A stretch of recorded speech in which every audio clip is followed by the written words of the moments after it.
foi. Vous savez, la foi, nous savons la nature de la foi, mais la foi nous emmène dans plusieurs dimensions. La foi, dans la vie du chrétien, c'est la clé principale. C'est la clé principale qui va nous permettre de prendre les autres portes que Dieu a laissées pour nous dans son royaume. C'est pourquoi vous savez bien que sans la foi, il est impossible de plaire à Dieu. Et nous devons savoir chaque jour que le Dieu que nous servons, c'est un Dieu de foi. Ce n'est pas un magicien. Hein? Ne croyez pas que Dieu c'est un magicien, Dieu fait bateau comme ça, un coup de magie. Non, non, non, non. Dieu c'est un Dieu de foi. Dieu croit, Dieu dit que la chose existe. Il croit dans ce qu'il dit, il croit. Bien sûr, il a la toute-puissance, mais malgré qu'on a la toute-puissance, on a besoin d'y croire. Et Dieu croit dans ce qu'il fait, frères et sœurs. Alors, ce matin, j'aimerais que vous examinez vous-même, comme dit Paul, pour savoir là où vous êtes dans la foi. Si vous êtes dans la foi, et là où vous êtes arrivé dans la foi. Peut-être qu'il y a des gens qui n'ont pas la foi, ont besoin de la foi. Et peut-être qu'il y a des gens, bien sûr, la majorité, vous avez la foi, mais il est bon de savoir où vous êtes arrivé dans la foi. À l'époque de l'église primitive, il y a certains chrétiens, ils ont fait naufrage par rapport à la foi. Aujourd'hui, c'est la même chose pour certains chrétiens. Ils ont fait naufrage par rapport à la foi. Dis-moi bien. Il y a des chrétiens qui sont même dans leur église, ils sont en train de faire naufrage par rapport à la foi. Ce n'est pas le fait qu'on est dans une église, cela témoigne que nous sommes vraiment toujours dans la foi.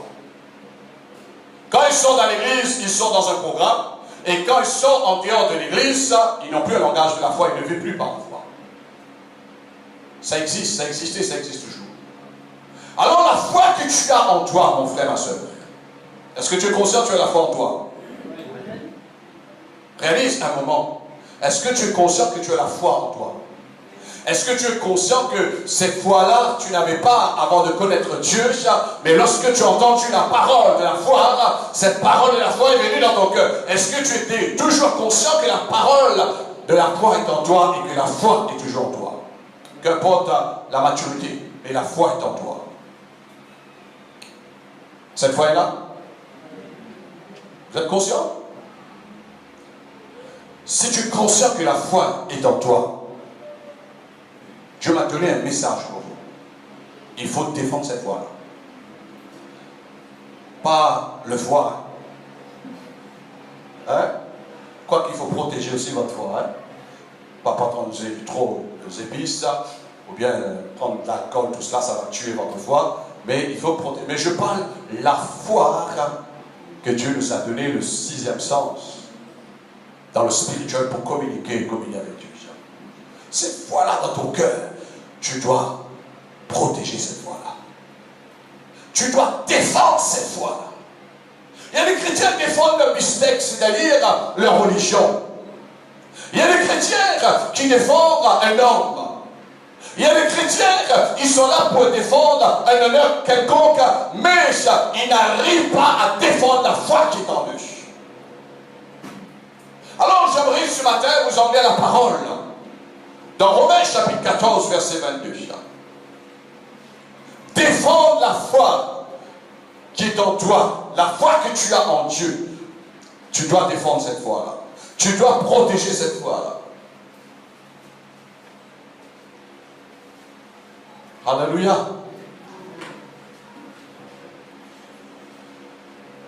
Romains chapitre 14, verset 22. Défendre sa foi en Dieu.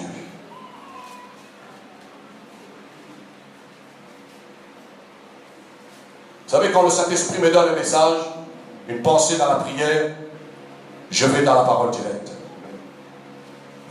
Amen. Pas sur l'Internet, hein, quoi qu'il faut, si on a l'Internet. Mais quand je suis dans la prière, je me dis, défendre ta foi en moi, défendre ta foi en Dieu. Et je dis, oh, alors on va dans la Bible, est-ce qu'il y a des chrétiens qui ont défendu la foi? Voyons ce que Paul écrit à l'église Romains, chapitre 14, verset 22. Cette foi que tu as, est-ce que tu as cette foi-là? Cette foi en Dieu, que tu n'avais pas avant de connaître Dieu. Qu'est-ce que l'apôtre Paul dit? Garde-la, cette foi-là. Garde cette foi pour qui? Garde cette foi pour toi. Devant Dieu. Heureux celui qui ne se condamne pas lui-même dans ce qu'il approuve. Mais celui qui a des doutes au sujet de ce qu'il mange est condamné. Parce qu'il n'agit pas par conviction. Tout ce qui n'agit pas par produit de conviction, la Bible dit, tout ce qui n'est pas le produit d'une conviction est péché. Vous savez, les chrétiens qui n'agissent pas par la foi et qui ne gardent pas la foi en eux devant Dieu, ils n'ont plus conviction. Ils n'ont plus conviction. Leurs engages sont devenus négatifs. Ils vivent plus dans le négatif que dans le positif. Ces gens-là, ils n'ont plus de conviction dans ce qu'ils font.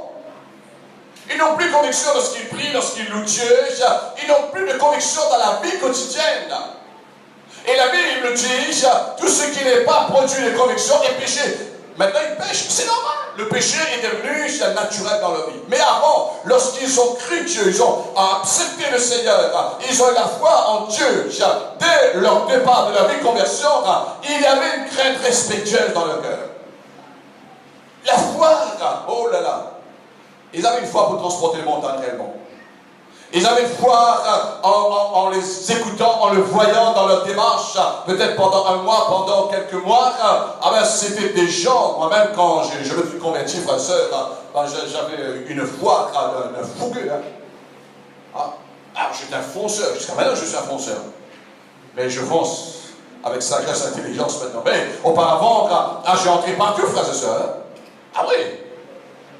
Les gens me lançaient des défis, les gens, quand ils me voyaient en disant, ne parle pas avec lui, parce que celui-là, s'il commence avec toi, tu seras ennuyé toute la journée, il va te parler de Dieu, Et ils me ont même supplié en disant, tu travailles, tu arrêtes de parler de Dieu. Dans le travail, je dis, bon, je respecte le travail, mais c'est vous qui avez ouvert la parenthèse, mais je vais continuer de parler. Mais si vous me dites, il faut arrêter, j'arrête de parler de ma foi.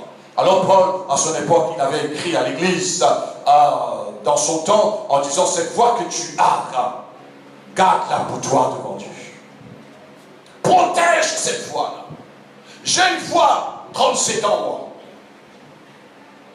Je ne permettrai jamais d'enlever personne de toucher cette foi. Quelqu'un peut me toucher physiquement.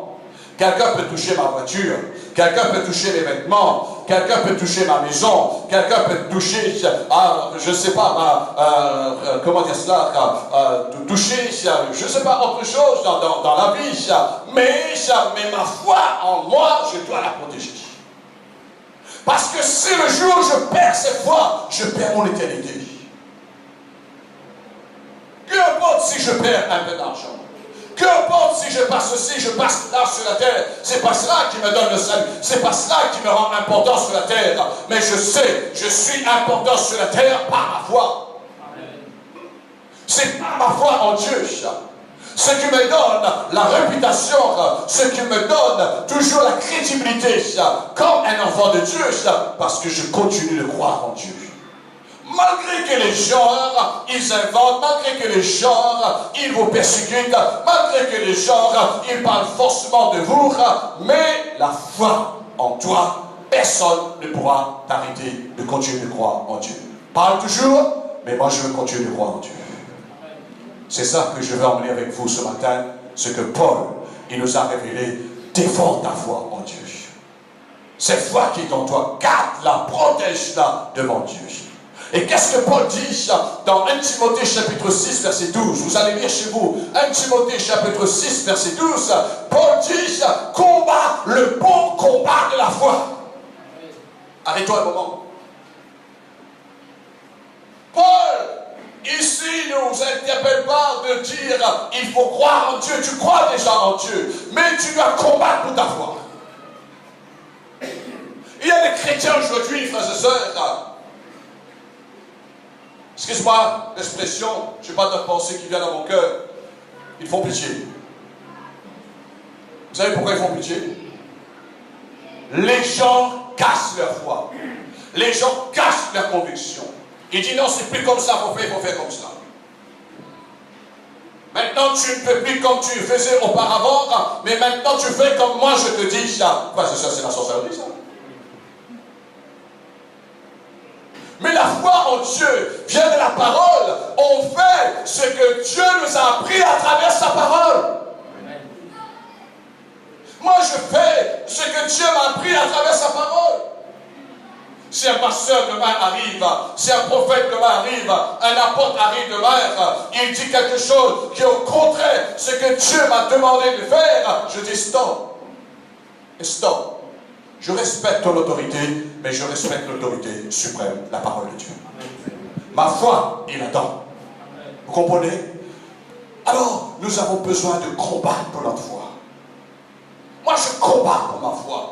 Les hommes qui ont réussi dans la vie, les hommes qui ont pu aujourd'hui permettre que nous avons la liberté de prêcher l'évangile pour obtenir la loi 1901-1905 pour que l'Église puisse avoir cette liberté de prêcher l'évangile et d'avoir foi en Dieu, publiquement de confesser cela, ils sont protégés, gardés leur foi, frères et sœurs. Même on les a tués, les apôtres aussi. Après quoi? Nous voyons que les apôtres avant et après ceux qui sont venus, quand on parle par exemple de Calvin, Martin Luther, quand on parle les autres maudits, les autres personnes qui sont venues après les actes des apôtres, après 1000 ans des ténèbres, que l'évangile n'était plus prêché sur la terre, mais ces gens, ils ont gardé la foi, et aujourd'hui, nous continuons de prêcher la prédication, et Paul mettait l'emphase en disant, nous prêchons la prédication de la foi. Nous ne prêchons pas un discours pour personner qui que ce soit. Je ne suis pas là, nous ne sommes pas là pour étonner, pour épater les gens. Nous ne sommes pas là pour emmener un genre de proclamation. Non, nous sommes là pour que notre foi soit fondée en Dieu et sur la puissance de Dieu. On doit combattre. Laisse-moi vous dire, après 37 ans, frère et sœur, j'ai combattu pour ma foi. Pendant 37 ans, j'ai eu des moments que le diable, il a essayé plusieurs moyens d'enlever cette foi. Parfois, je suis arrivé dans ma vie sans nourriture, sans finances.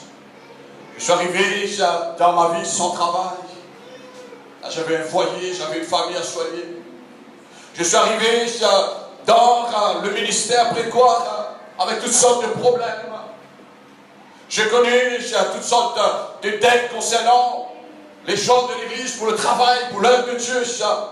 Et c'est un moment, le doute, le diable, il a soufflé en moi en disant, mais pourquoi tu continues de croire encore?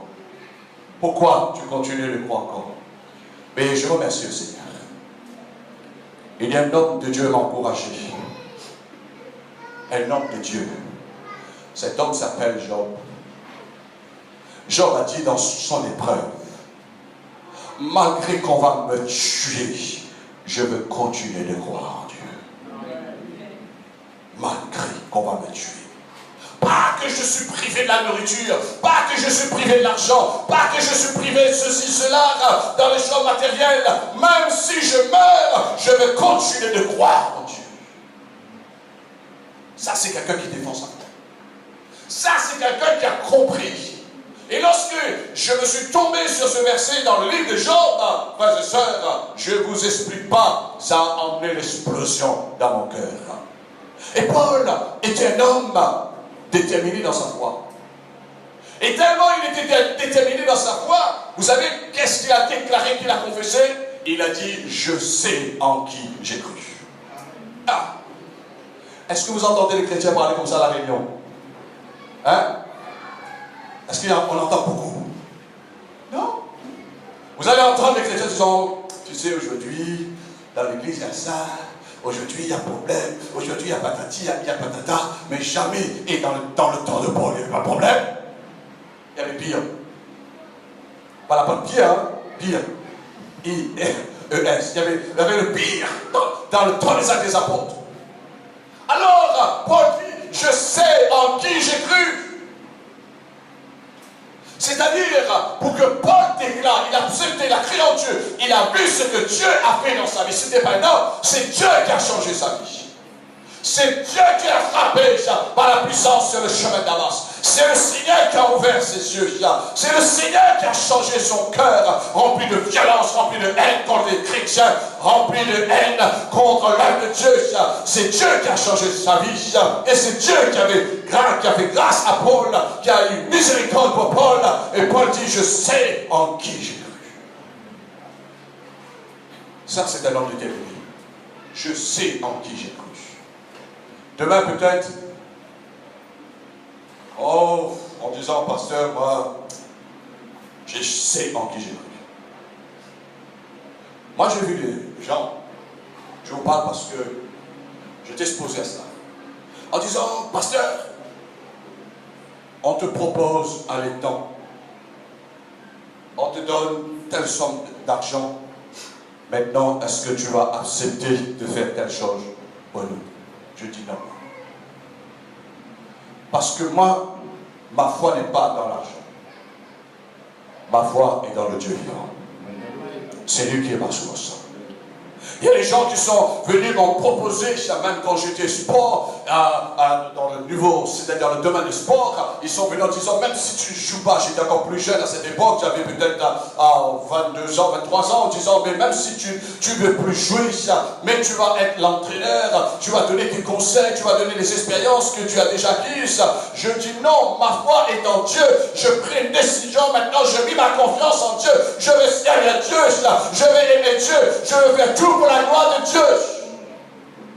Amen. Arrête fatigamment d'y croire en Dieu, ma foi est en Dieu. Aujourd'hui, ces gens-là qui sont venus me voir, pour certains, ils ont perdu la vue. Voyez-vous, si ma foi était dans ces personnes-là, aujourd'hui, ils sont encore vivants sur la terre, ils ont perdu la vue. Et leurs foyers ont été brisés. Pour certains, ils sont morts. Pour certains, ils ont reçu les attaques. Et il y a un homme de Dieu, il y avait un homme parmi, il m'a dit, parce que j'ai eu l'occasion de retravailler avec lui, il m'a dit, tu sais, tu as caché tout quand tu étais jeune. Pourquoi tu as arrêté le foot? Mais tu étais quelqu'un, un millionnaire, tu étais quelqu'un bien riche. Pourquoi? Qu'est-ce qui s'est passé dans ta tête? Mais heureusement, il a posé la question, il a donné la réponse. Il a dit, peut-être tu as trouvé quelque chose meilleur. Je dis, oui, j'ai trouvé quelque chose meilleur. J'ai trouvé le Christ pour mon salut. J'ai trouvé le pardon de mes péchés. Vous savez, un homme heureux sur la terre, ce n'est pas un homme qui a une belle maison, ce n'est pas un homme qui a une belle voiture, un bel salaire, ce n'est pas un homme qui a tout pour vivre à ses fantaisies, pour satisfaire sa vie. Mais écoutez bien, un homme et une femme heureux sur la terre, c'est celui dont les péchés ont été pardonnés.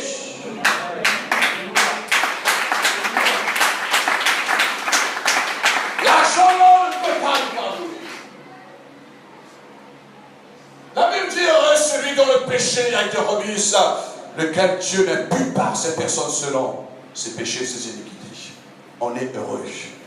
Quelqu'un qui a réussi dans sa vie, écoutez-moi bien, c'est quelqu'un que ses péchés pardonnés. Amen. Cherche d'abord le royaume de Dieu, la justice en Christ, et toute chose te sera donnée en plus et par-dessus. Ça, c'est quelqu'un qui est heureux, frères et sœurs. C'est pas les gens. Moi, je veux dire, après 37 ans que je marchais avec le Seigneur, j'ai eu beaucoup de propositions, mais jusqu'à maintenant, ma prière, Seigneur, tu es celui, écoutez-moi bien quand je prie, Seigneur, tu es celui qui pourvoit mes besoins. Moi, Amen. Besoin spirituel, l'onction de Dieu, la grâce de Dieu que j'ai besoin chaque jour. Besoin physique, la santé dans mon corps pour servir le Seigneur. Seigneur, si j'ai la nourriture, que mon estomac puisse être pas trop lourd, mais juste pour que je puisse me nourrir. Mais Seigneur, j'ai un toit, j'ai une maison, j'ai un lit pour dormir, juste pour mes besoins, Seigneur, mais pas plus. Parce que je sais, le tout n'est pas ici-bas.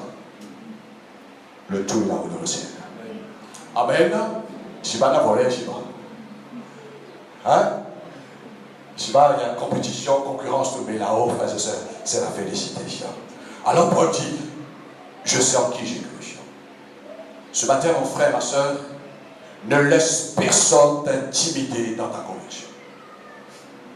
Ne laisse personne. Moi, j'étais jeune, j'ai pris un peu d'âge. Mais je n'ai jamais laissé, même dans ma jeunesse, personne m'intimider. Il y avait des tendus, hein? Oh là là.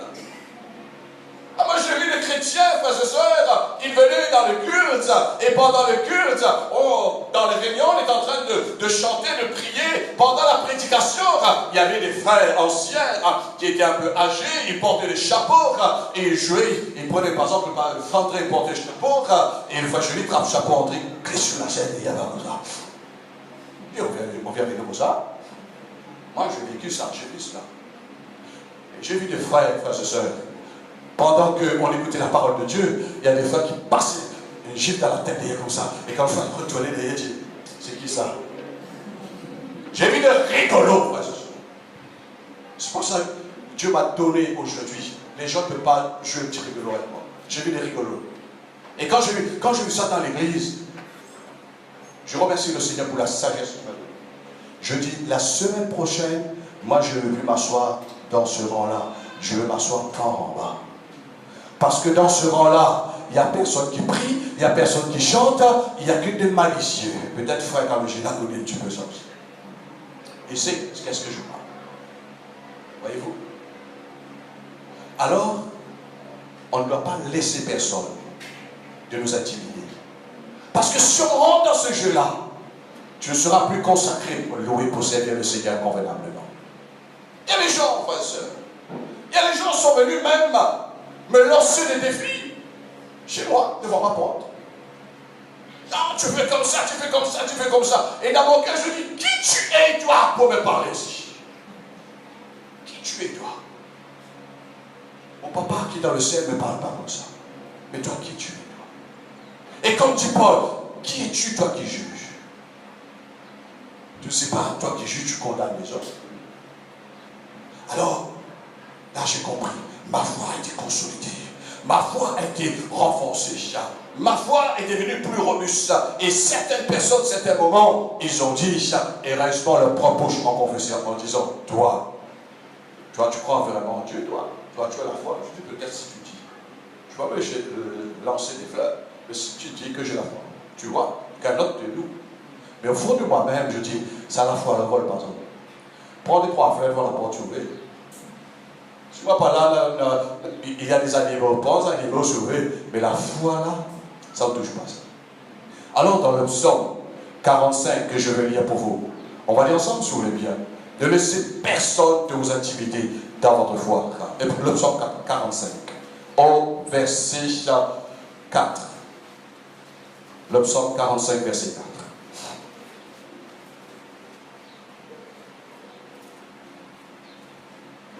Alléluia.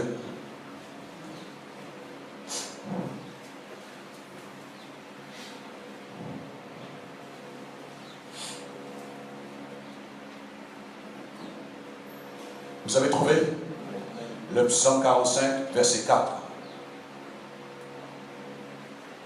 Lorsque on préserve notre foi, on protège notre foi, on va continuer de vivre dans la joie de la foi. La joie de la foi. La joie, ce n'est pas seulement comme ce matin, la chanteur était content, mais lorsqu'on va rentrer chez nous, on est toujours dans la joie de la foi. Amen. Parce que nous croyons dans un Dieu de joie, frères et sœurs. Malgré le problème, hein.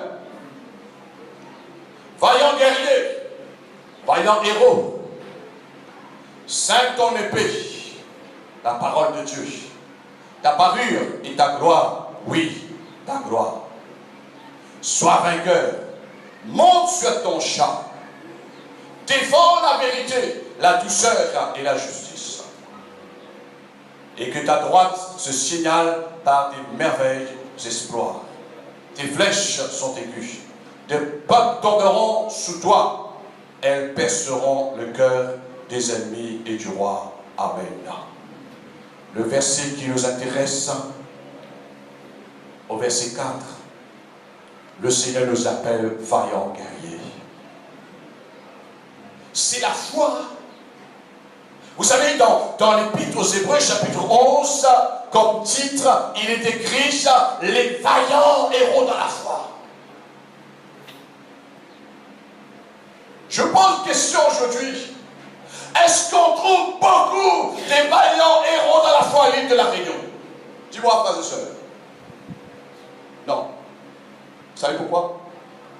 Parce qu'ils ont des problèmes, ils n'arrivent pas à s'en sortir par la foi, ils appellent au secours de l'extérieur au lieu de chercher le secours qui vient de l'Éternel. Moi, j'étais toujours contre ça.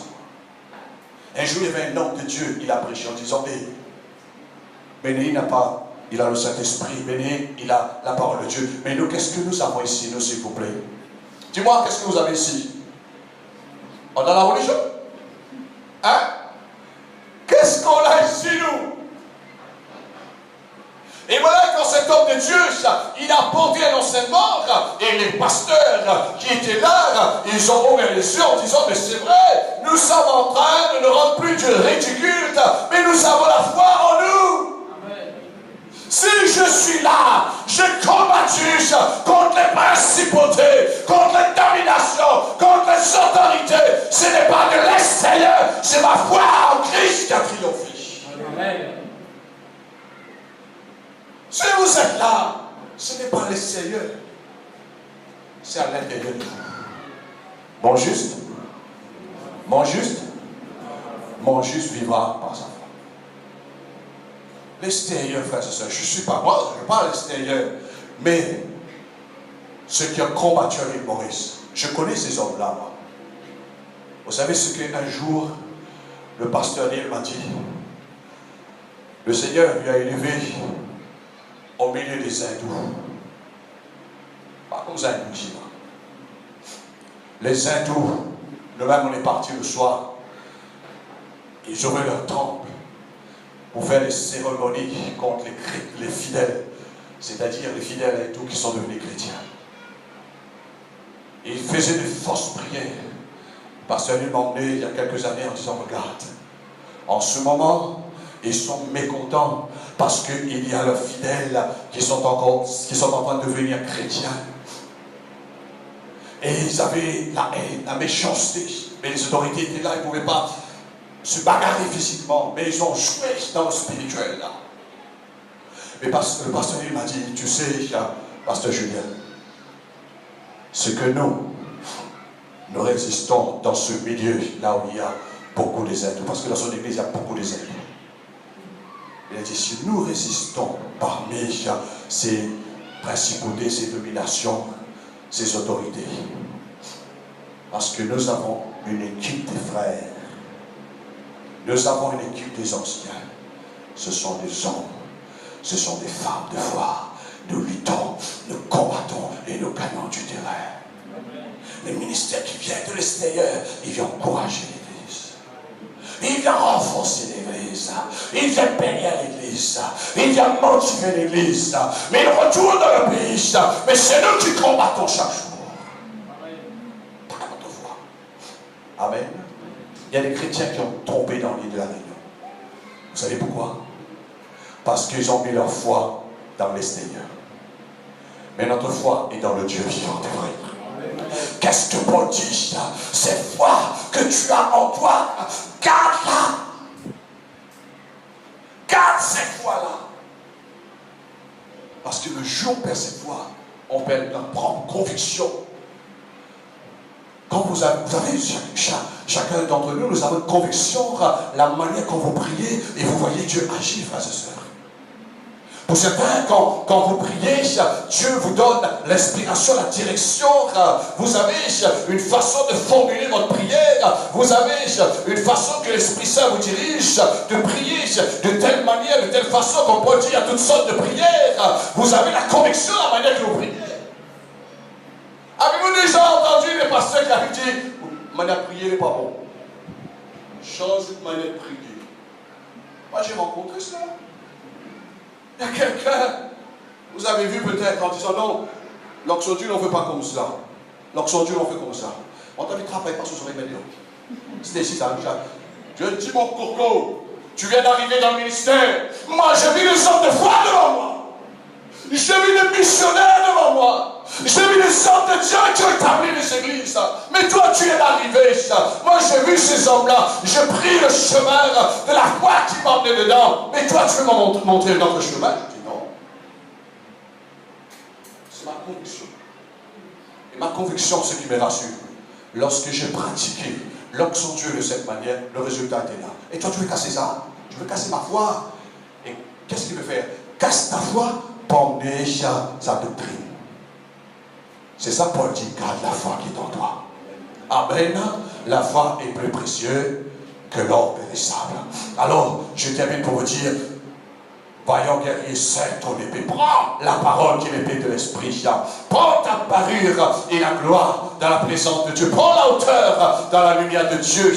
Sois avec un monde sur ton chat. C'est-à-dire, prends ton autorité dans le nom de Jésus et défends la vérité. La vérité qui est en toi. Vous savez que Dieu a mis la vérité en toi? La vérité qui est en nous n'était pas en nous auparavant, mais Dieu a mis la vérité qui est en nous. C'est pourquoi, écoutez-moi bien, vous allez me dire si c'est vrai ou si c'est faux. Lorsque quelqu'un arrive, commence à vous raconter des charabia, c'est un moment où vous ressentez qu'il y a comme un petit effet de colère, cette colère, on appelle ça, cette colère, Dieu, enfin ma soeur, non, je te trompe là. Vous savez pourquoi? Parce que la vérité qui est en toi ne témoigne pas ce qu'il est en train de dire. Là, tu es en train de lever un homme. Là, tu es en train de parler de ton propre chef. Mais tu ne parles pas la foi qui vient d'en haut, mais tu parles parce qu'il y a un chef au-dessus de toi qui t'a dicté de parler comme ça. Mais là, je te comprends, mais tu n'as plus la foi en Dieu. Tu ne parlais pas comme ça auparavant. Auparavant, tu parlais de Dieu, ce que Dieu fait, la parole de Dieu fait. Mais maintenant, tu parles d'un homme. Il y a un problème. Alors, défends la vérité. La vérité qui est en toi, ne laisse personne, parce que le diable veut voler cette vérité. Et le psalmiste nous dit, deuxièmement, nous devions défendre la vérité, parce que c'est d'elle, la vérité, la foi vient de la parole de Dieu. Et deuxièmement, il nous dit, défends la douceur. Je ne sais pas si vous avez remarqué, lorsqu'on était sans Christ, avant de connaître Christ, il n'y avait pas cette douceur en nous, frères et sœurs. Je ne dis pas qu'on est parfait, non. Mais il y a une douceur qui est en nous. Vous savez d'où vient cette douceur-là? Cette douceur vient du Christ. Jésus a dit, recevez mon joug sur vous, mon joug est doux. Fardeau est léger, mon joug est doux. Le Seigneur nous a donné son joug. Défends ce joug-là. Il y a une douceur qui est en toi. Il y a une douceur qui te permet de surmonter les épreuves dans la vie. Il y a une douceur qui t'aide à garder le calme, la tranquillité. Défends cela. Aujourd'hui, il y a des chrétiens qui sont devenus, frères et sœurs, arrogants. Il y a des chrétiens qui sont devenus amers. Mais je dis, mon frère, mais avant, tu n'es pas amer, on est amer comme ça. Il n'a pas pu protéger sa foi. Maintenant qu'il parle avec vous là. Et, comme si tout ce qu'il dit, il a raison. En fin de compte, rien ce qu'il dit, il a raison. Vous savez pourquoi? Moi, je donne raison à quelqu'un dans le Seigneur lorsqu'il parle selon la parole. Je dis amen lorsque ça vient de Dieu. Mais si ça vient de Dieu, comme dit Paul, n'ajoutez pas foi à tout esprit. Alors nous devions discerner, nous disons, mais tu es ta mère, cet esprit-là ne vient pas, comme dit Paul, cette influence-là ne vient pas de celui qui t'a mère. Mais pourquoi lorsque tu es chrétien, tu es là, tu es content, ah mon frère, ça va, ah, tu as une sympathie, tu as une amitié, mais maintenant, là on pose la question. Là on se pose la question, on dit non, il y a un problème. Comme la sœur Françoise, elle a rencontré ce chrétien, et je ne sais pas si elle a dit, bon, il a dit pardon peut-être pour arranger l'affaire. Moi aussi je suis chrétien, mais peut-être il a perdu la foi. Hein, quand on perd la foi, on perd tout. Hein. On perd la notion de la vie, on perd la douceur, on perd la crainte à l'égard de la parole de Dieu, le respect pour Dieu. Et la Bible dit, défend aussi la justice. Qui est notre justice, frères et sœurs? Christ. Nous avons cru dans cette justice. Jésus-Christ est mort à la croix pour expier nos péchés. Par son sang, il nous a justifiés. Par sa résurrection, il nous a rendus justes. Mais maintenant, nous devions nous justifier en Christ, défendre cette justice. Ne laisse personne t'intimider. Ne laisse personne t'accuser en disant, mon frère, tu n'es pas bon, mon frère, tu n'es pas bien, mon frère, ce que tu fais n'est pas bon. Mais lui, tout ce qu'il fait est bon. Voyez-vous? Il est en train d'emmener l'injustice, il est en train d'emmener la condamnation. Mais notre foi qui est en nous dit, excuse-moi, je suis justifié la vie dans le sang de Jésus. Excuse-moi, je ne suis pas parfait, mais en Christ, je suis parfait. Dieu le Père, quand il me regarde pas ce que j'étais auparavant, ce que j'ai fait hier, mais Dieu le Père me regarde à travers le sang de Jésus. Sinon, ce matin, nul de nous pourront tenir dans la présence de Dieu. Voyez-vous? Par le sang de Jésus, Dieu le Père nous voit pur. Il nous voit saint. Il nous voit agréable. Il ne voit plus ce qu'on était autrefois, mais il nous voit ce qu'on est aujourd'hui en Jésus-Christ. Et c'est pourquoi Paul dit, si quelqu'un est en Christ, il est une nouvelle créature. Et les choses anciennes sont même des choses du passé. Je dis non, ma foi, je dois la protéger. Excuse-moi, on reste amis, on reste bien, on ne se fâche pas, mais je dois protéger ma foi, parce que si je perds la foi, je perds mon éternité. Mon Dieu vivra par sa foi. Alléluia. Alors, le Seigneur est celui qui nous interpelle de défendre. Monte sur ton chat, prends l'autorité. La foi prend l'autorité. Vous savez, un chrétien, ce n'est pas quelqu'un qui est faible. Vous savez, quelqu'un qui est faible, c'est facile de tomber dans votre doctrine. C'est facile. Mais quelqu'un qui est fort, c'est pourquoi la Bible ordonne que tu sois fort, que tu sois puissant. Que tu sois fort dans l'esprit, que tu sois fort dans la parole. Et lorsque quelqu'un parle en disant, stop mon frère, stop ma soeur, ce que tu es en train de dire, la parole ne confirme pas. Un jour, un pasteur m'a dit ça à l'apôtre. Pasteur Julien, étudiez plus la parole. Connais plus la parole. Tu pourras parler avec n'importe quel homme de Dieu. Je vous dis la même chose, mon frère, ma soeur. Étudie plus la parole. Apprends plus la parole. Tu pourras discuter avec n'importe qui. Parce que quelqu'un peut bien commencer dans l'esprit, peut terminer dans la chair. Demain, vous pouvez dire à cette personne, venez, regardez ce qui est écrit dans la parole. Si c'est bon, amen, alléluia. Mais si c'est pas bon, la Bible ne confirme pas. C'est pas dans l'écriture, il n'y a pas de confirmation dans l'écriture. Si je pose une question, si je déclare quelque chose, je dois confirmer cela par l'écriture. Parce que Jésus prêchait, il disait, qu'est-ce que l'écriture? L'écriture parle de dit. Alors, nous devions, frères et sœurs, apprendre, grandir dans la vérité, défendre la vérité, et nous devions prendre l'autorité. Alors ne nous tenons pas faibles comme un faible, ou bien plus comme quelqu'un qui est faible à partir d'aujourd'hui, mais montre-toi comme un vainqueur. Montre-toi comme un vainqueur. Devant n'importe qui, montre-toi comme un vainqueur. Vous savez, une fois, j'ai beaucoup de témoignages, mais je vous donne un témoignage. Je n'avais pas la réponse exacte, mais je savais selon Dieu, parce qu'il a dit quelque chose, ça m'a vexé, bien sûr, ça m'a fait sortir de mes gonds autant chrétien, pas autant homme, autant chrétien. Il a dit, oui, tu parles de Dieu, tu crois en Dieu, mais tu as manqué son coup.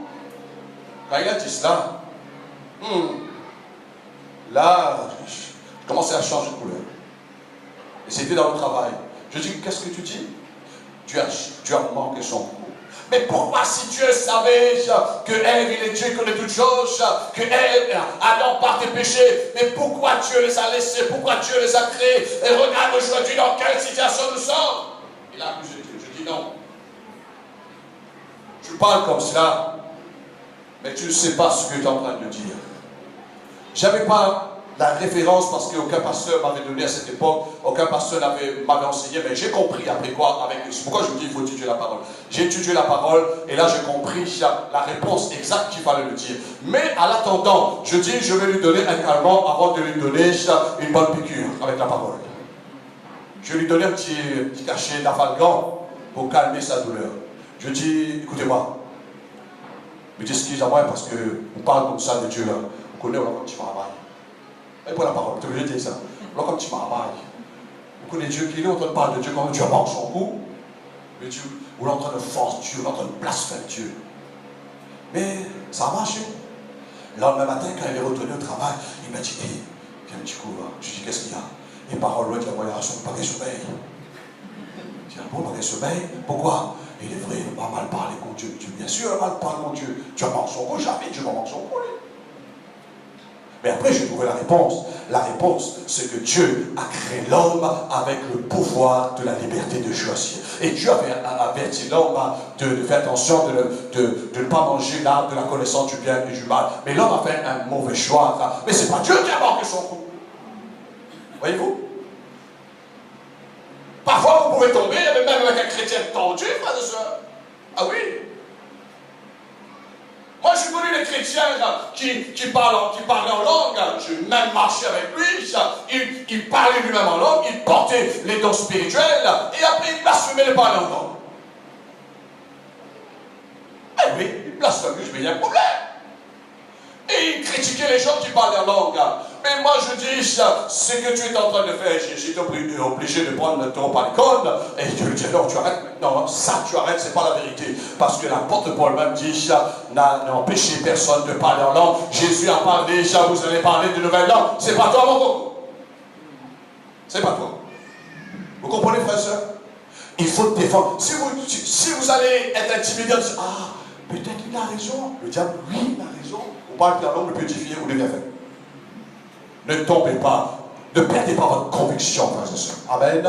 Ne perds pas ta conviction. Ce que tu fais, le Seigneur trouve bon ce que tu fais jusqu'à maintenant dans ta foi. Continue. Ne laissez personne ne t'arrêter. Ne laissez personne.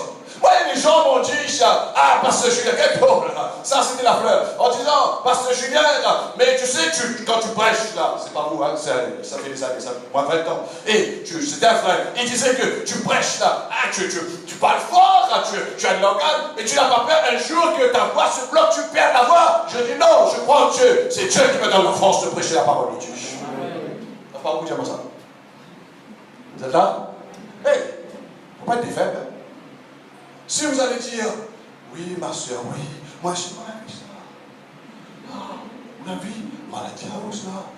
Ah, ma soeur, oui, fais attention, hein. Ou ça te case ou les mots. Arrête avec tout de suite. Mon papa déchaîné, mon papa. Je défends ma foi. Certains moments, mon papa commence à rentrer dans certains sentiments. En disant, tu sais, c'est pas la peine de trop prier. Ah, je dis, non, papa. Jésus a dit, veuillez prier. Mais il fait du bien, il prie. Et puis, à force, mais je dis, moi, je parle. Il parlait pas en langue. Moi, ça fait des années que je parle en langue. Et toi, tu viens me dire ça? Ah non. Il me dit, c'est pas la peine. Tu vas me rendre grâce par Dieu. Je suis là, moi, non. Moi, je prêche l'évangile. J'ai des démons à chasser. J'ai des problèmes. J'ai besoin de me renforcer dans la présence de Dieu. Ah, venez, prenez, tu sais, dans la Bible, parce qu'il a pris un petit peu le catéchisme. Je dis, non, tu t'es trompé là, c'est pas comme ça, la Bible dit ça. Non. Voyez-vous, il prenait ça, à cet moment, il voulait mélanger un petit peu. Je prends l'exemple. Il disait parce que, même, il était baptisé d'eau. Il disait, oui, mais vous savez pourquoi les catholiques, ils donnent seulement le pain? Parce que dans le corps contient tout. Il y a le corps, il y a la divinité de Jésus, il y a le sang de Jésus. Ah, mais je dis, non, il y a un problème. Dans la Bible, dit, Jésus prit du pain, Jésus prit du vin. Mais il y a un problème. Je ne suis pas d'accord avec toi. C'est une conversation. Mais sur la fin, avant de partir au ciel, là, j'étais obligé de lui accompagner dans la vérité. Et je savais qu'il avait... Vous savez, frères et sœurs, ce qui est grave pour les chrétiens, si nous montrons la vérité, lorsqu'on va quitter un jour, le diable, il va venir dans ce domaine-là pour nous piéger. Alors, c'est pourquoi la Bible dit, c'est un terrain. Ton entendement là, entoure sa parole de Dieu. Amen. Entoure, parce que c'est la foi. Non pas que tu es un grand connaisseur de la Bible, non, tu veux défendre la foi que tu as en toi, parce que cette foi est tellement précieuse. Alléluia. Alors, ne te montre plus comme un faible, ni plus comme un faible. Sois un vainqueur, monte sur ton chat, prends ton autorité, et le Seigneur, il est celui qui va te défendre. Amen. Allons lire un verset terminant dans 2 Timothée chapitre 3, verset 6. 2 Timothée chapitre 3, verset 6. Alléluia. Oh, merci Jésus.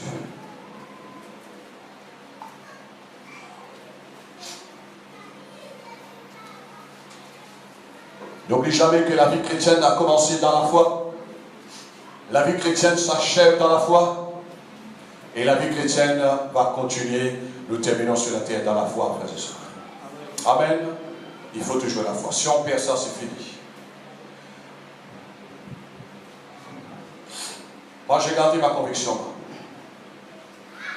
Depuis 37 ans que je me suis converti, j'ai gardé ma conviction. Dieu m'a donné des dons, Dieu m'a donné d'autres révélations, mais la conviction de la foi en Christ est là.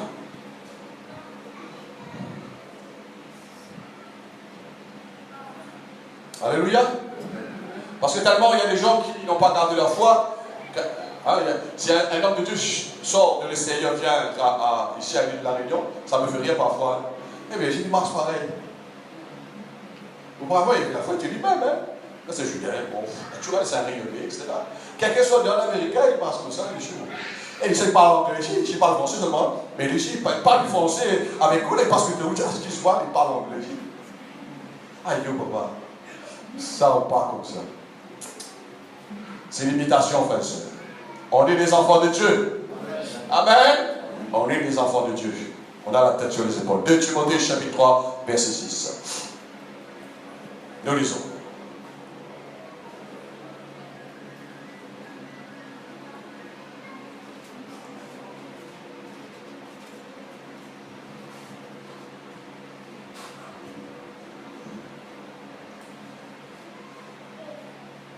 Paul dit, il en est parmi eux qui s'introduisent dans les maisons et qui captivent des femmes d'un esprit faible et borné, c'est-à-dire les gens qui n'ont pas la foi, qui ne sont pas fondés dans la parole, chargés de péchés agités par des passions de toute espèce.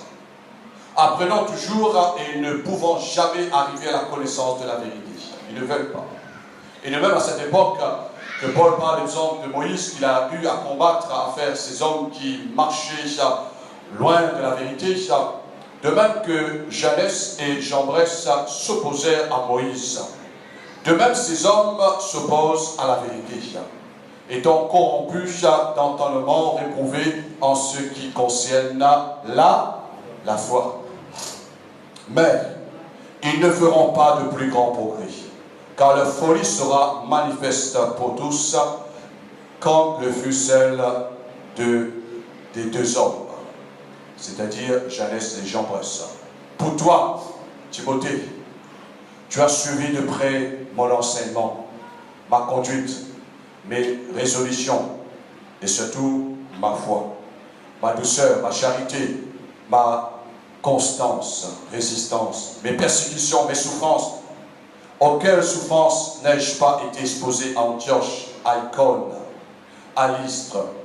Quelle persécution n'ai-je pas supporté?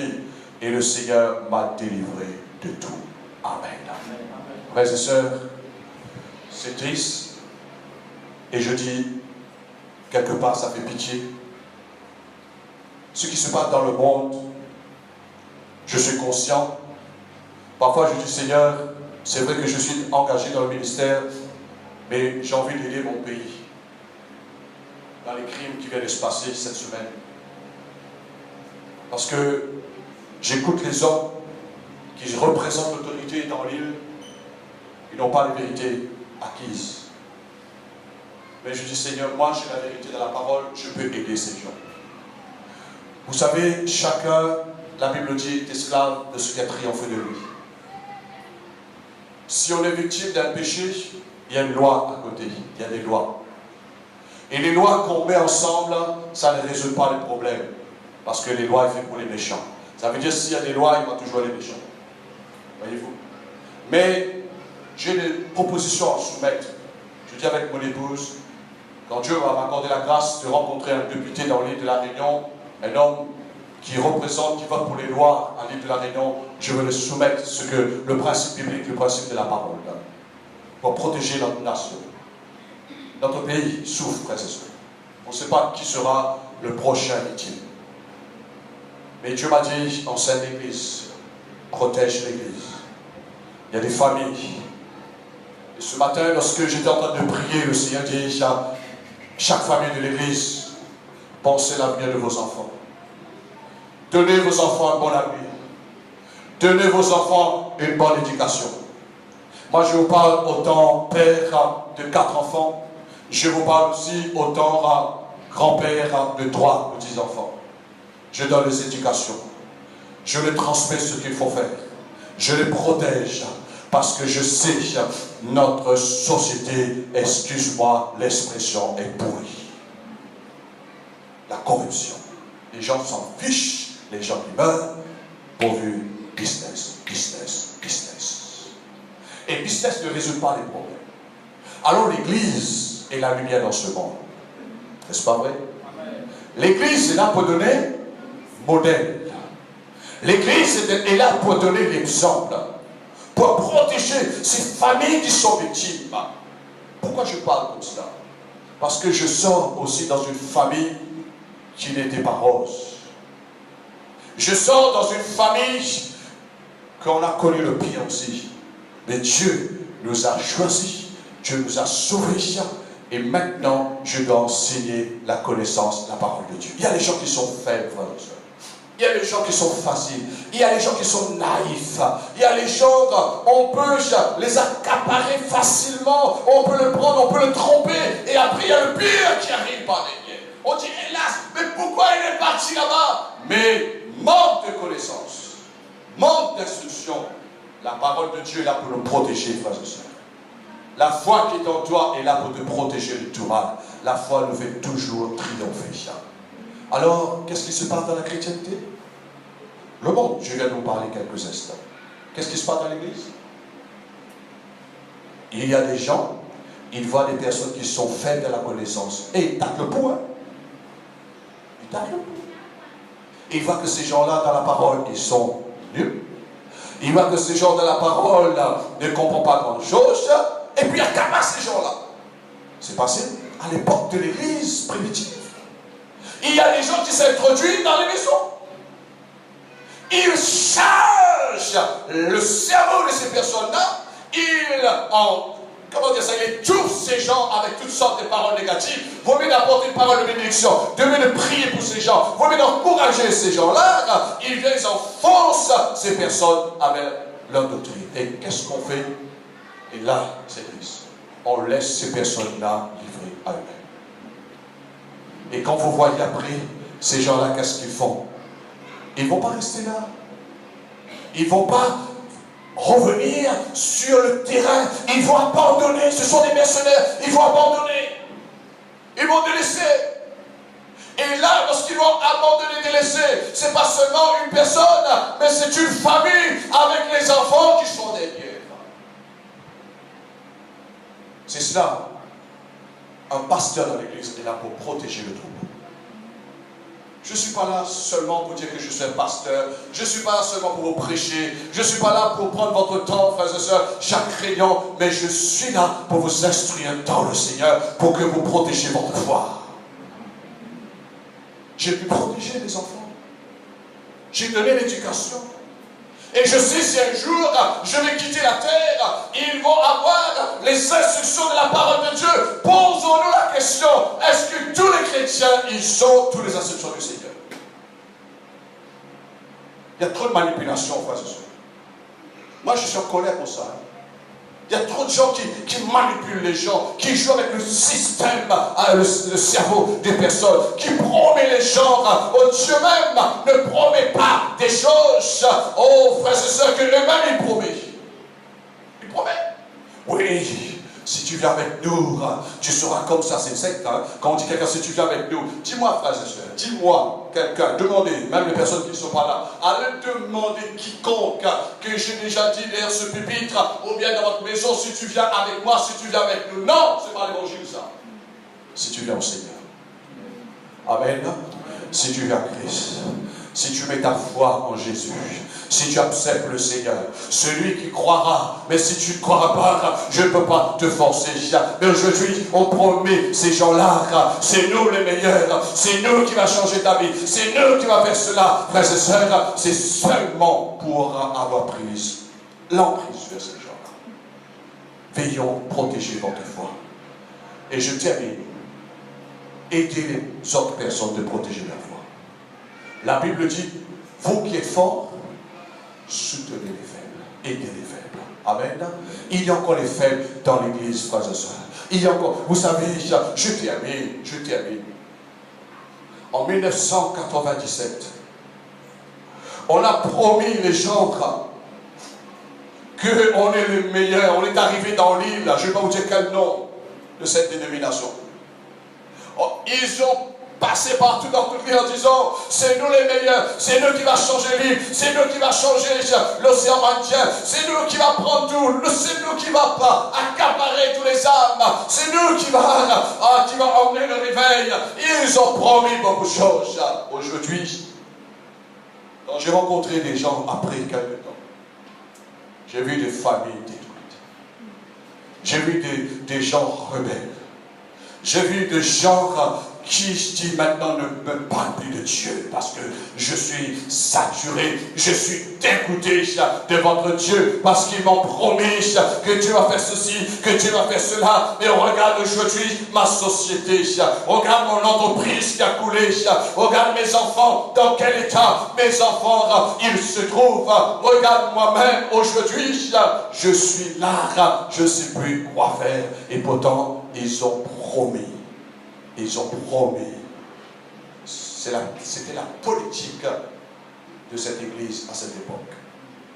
Ils ont promis les gens que chacun, et quand je vous dis, chacun de vous, vous aurez une très belle maison. Chacun de vous, vous aurez une très belle voiture. Chacun de vous, vous aurez beaucoup d'argent.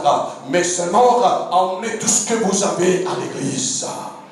Donnez votre numéro de compte et votre salaire, 70% sera, 30% pardon, sera viré sur le compte de l'église. Elle va mettre les gens sur une caisse. Je vous dis ça avant que je ferme les yeux. Il y a ce message qui sera enregistré. Et le pasteur qui était concerné, qui a marché dans ce train, il a confessé cela dans une réunion pastorale. Il a dit, moi aussi, j'étais dans le coup. Moi aussi, j'ai voulu faire cela. Moi aussi, je croyais que j'étais au-dessus des autres. Moi aussi, je croyais que les autres n'étaient rien du tout. Mais aujourd'hui, Dieu m'a donné une bonne correction. Voyez-vous? Mais, famille détruite. Mais lui, toujours en haut. Mes familles détruites. Dieu veut le meilleur pour vous. Mais garde la foi qui est en toi. Amen. Garde cette foi. Ne crois pas que la foi que tu as, ça prie pas après pas. Pas après pas. Et le Seigneur veut que tu renforces ta foi de plus en plus. Ne crois pas que cette foi aujourd'hui, ça va déclencher un coup de turbo dans ta vie. Il n'y a pas de la foi de turbo, frères et sœurs. Il n'y a pas la foi que vous allez mettre, comment dire ça, quelque chose pour forcer votre moteur, et puis votre moteur va donner plus de puissance, un programme sur votre moteur. Il n'y a pas la foi programme, mais nous grandissons dans la foi. J'aimerais terminer pour vous dire, quand Dieu veut me bénir, Dieu, il interpelle ma foi. Ma foi, Dieu l'interpelle dans la parole. Écoutez-moi bien, un secret que je vous donne. Dieu dit, comme il a dit à Abraham, je veux te bénir dans ta domaine. Mais, quand il n'y a pas Dieu dans le coup, Dieu ne me dit pas qu'il va le faire. Maintenant, le test sur Dieu. Il y a des gens qui disent, Dieu va me... Non! Il faut que votre foi, Dieu t'appelle votre foi. Et Dieu va vous dire, parce que Dieu c'est un Dieu de foi, Dieu va vous dire, mets ta foi à l'œuvre maintenant. C'est moi qui t'appelle ta foi. On peut avoir la foi. On peut avoir la foi. Mais ça ne veut pas dire qu'on a la foi, on va changer en un clin d'œil toutes les situations de notre vie. Je mets quiconque au défi. Si un jour, vous entendez quelqu'un, un homme de Dieu qui vous dit, ma foi me permet, quand il y a un problème, c'est un menteur. C'est un menteur. Vous savez pourquoi je dis ça? Derrière un pupitre, on peut dire beaucoup de choses. Mais allez-nous un petit coup dans sa maison là-bas.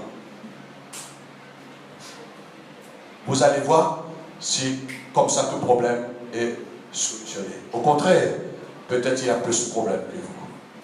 Alors, mon juste vivra par sa foi. Si tu perds cette foi, si tu ne protèges pas cette foi, il n'y a plus de vie. Alors je laisse ça sur notre cœur et nous allons prier le Seigneur. Alors le maître Dieu. Alléluia. Oh yes, de soto. Rima soto papa sata papa shaba baba soto. Ribakato soto sata. Ribakata soto papa soto papa haneke. Rabaka soto papa mala shaba baba soto papa hanaka shaba baba soto. Ribakata sata papa hana. Ribakata sata papa soto papa soto papa haneke. Riga sata papa soto papa. Ribaka soto papa. Ribaka soto. Frères et sœurs, souvenez-vous lorsque Jésus il a accompli des miracles, Jésus dit ta foi t'a sauvé, ta foi t'a guéri. Et Jésus a mis l'emphase sur la foi en disant qu'il soit fait selon ta foi, qu'il soit fait selon ta foi. Mais écoutez bien ce que je viens de vous dire pour conclure ce message.